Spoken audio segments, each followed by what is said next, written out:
Silvia, o que a política brasileira pode aprender com a francesa e vice-versa? Muita coisa. Pode aprender muita coisa. A francesa com a brasileira primeiro. A francesa com a brasileira, eu acho que essa reforma política de Sexta República, tem muita coisa na Constituição brasileira, tem muita coisa, apesar da gente ver todos os problemas, mas tem coisa no processo político, eleitoral, do corpo eleitoral, eu já falei aqui do voto de 16 anos, algumas medidas de impeachment, né? Não como ela é feita no Brasil, só parlamentar, aqui você pode poder propor por referendo, mas a gente tem que poder tirar uma pessoa eleita, ela tem que poder ser submetida a uma destituição do mandato, se não corresponde, o que não existe na França hoje. Então a reforma política pode ter algumas questões que existem na Constituição Democrática Brasileira de 88, que é bastante avançada, né? Nas relações também humanas, eu já falei, tem muita coisa interessante também coisas como são feitas, né?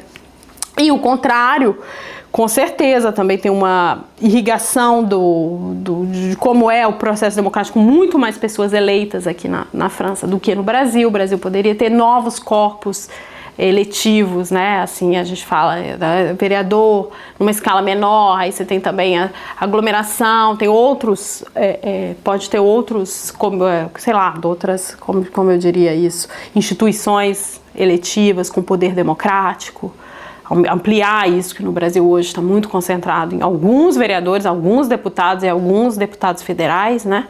Alguns deputados estaduais, alguns deputados federais, alguns senadores, então podia ampliar esse corpo, essa participação. Existe também aqui, como era, né, o acesso às universidades, para dar um exemplo, muito mais democrático, poderia ser no Brasil também, né? Então ampliar realmente essas... Por que você falou era? Porque agora tem o Macron criou uma coisa que chama Parcoursup, que seleciona na universidade. O projeto anterior era um projeto de direito aos estudos superiores. Geral, é um direito, né? Então coisas assim, transformar em direito à moradia, transformar em direitos e encontrar os meios para chegar a isso, né? Evidente. A gente tem alguns especialistas, né, que apontam alguma das causas para a crise da democracia, das democracias aqui na Europa hoje, né, como sendo a convergência. A gente fala muito da polaridade, né, política, mas eles apontam que a convergência dos partidos de centro-esquerda e de centro-direita desde o final da Segunda Guerra Mundial até hoje, né, eles começaram a adotar políticas cada vez mais liberais e aí as pessoas não conseguiam mais fazer a diferença entre um e outro, né? Essa convergência, esse cartel, né, que foi formado pelos partidos políticos, principalmente na França e na Alemanha, para dividirem, né, os recursos do Estado. Eles começaram todos a adotar as mesmas políticas econômicas, deram espaço, né, para candidatos mais populistas. Acho que a gente pode fazer um paralelo com isso, né, de quando o Lula assumiu, né, que ele começou a democratizar também os recursos do Estado, né? A gente teve, por exemplo, antes as diretorias da Petrobras, que eram concentradas, né, nas mãos de 2 partidos políticos. E quando o Lula chegou, ele distribuiu, né, as diretorias da Petrobras, então a gente começa a ver esses recursos, né, sendo distribuídos entre os partidos políticos, que em troca eles convergem, né, nas pautas econômicas. Isso acaba dando espaço, né, para o populismo. Você acredita que o seu partido aqui na França, ele historicamente, ele tem convergido, tem adotado políticas mais liberais? E como mostrar para o povo que isso está mudando, se isso está mudando mesmo? Pois é, nós criticamos aquilo que é chamado extremo centro, né? Que é essa visão assim que realmente ficar numa lógica contável da política, numa loja de financeira, né? E adaptar a política nessa lógica financeira. Então, quer dizer, o que isso levou ao neoliberalismo, né? Falando um capitalismo neoliberal, um capitalismo também financeiro, que eu acho que define até melhor que a palavra neoliberal, que é um capitalismo em que impõe, então, cortes. Então, no gasto público tem que ter cortes, frequentemente cortes.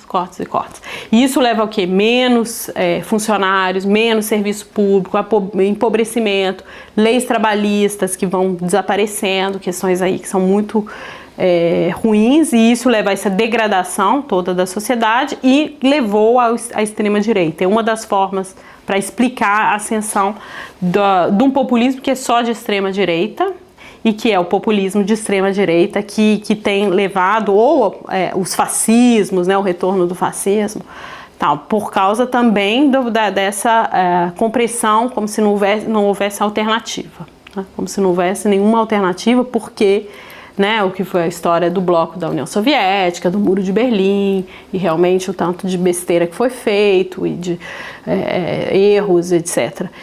Então, para nós, existe uma outra alternativa, que é construir esse socialismo ecológico, que é urgente hoje, né, cidadão e ecológico, que é a alternativa que a gente tenta mostrar, e através de pesquisas, de trabalhos, de intelectuais, de uma série de esforços, de alguns de políticos que fazem, que agem, que implementam medidas. Então a gente tenta construir assim, no mundo todo, né?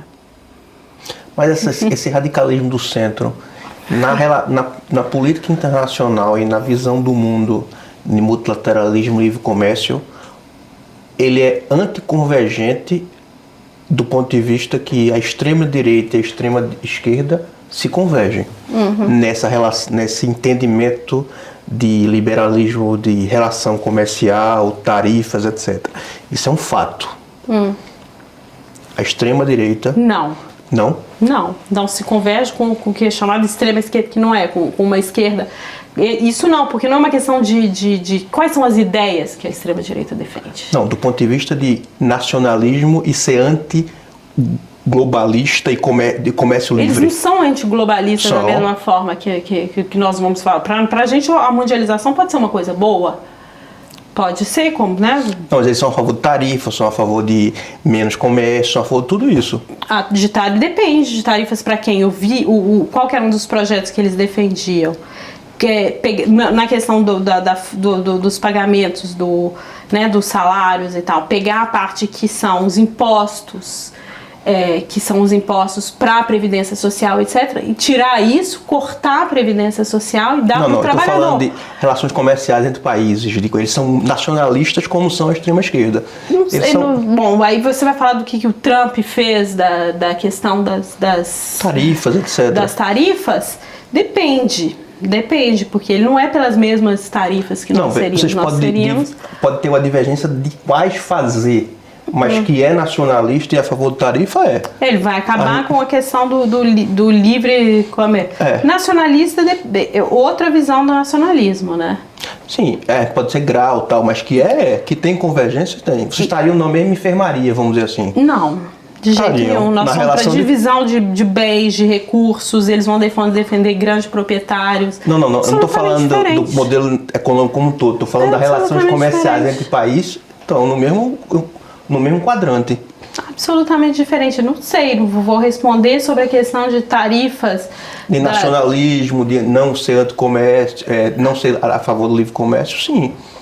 Inclusive, a RN mudou o discurso, né, para entrar nesse comerciais. Sentido. Nós podemos ser a favor eu acabei de defender acordos comerciais. Depende da base de que são esses acordos. É completamente diferente. Não tem como comparar, porque são os projetos, assim, a ideia é diferente. Então, isso é uma análise que a gente vê comparando os extremos. Completamente diferente. Isso é radicalismo de centro, né? Não, eu fiz uma parte aqui para dizer que não é em tudo. Eu estou falando na relação... Não, mas, por exemplo, nós podemos fazer acordos comerciais. Nós vamos fazer. Só que nós vamos fazer acordos comerciais nesse sentido. Para a economia solidária, economia camponesa, para produtos que não existem.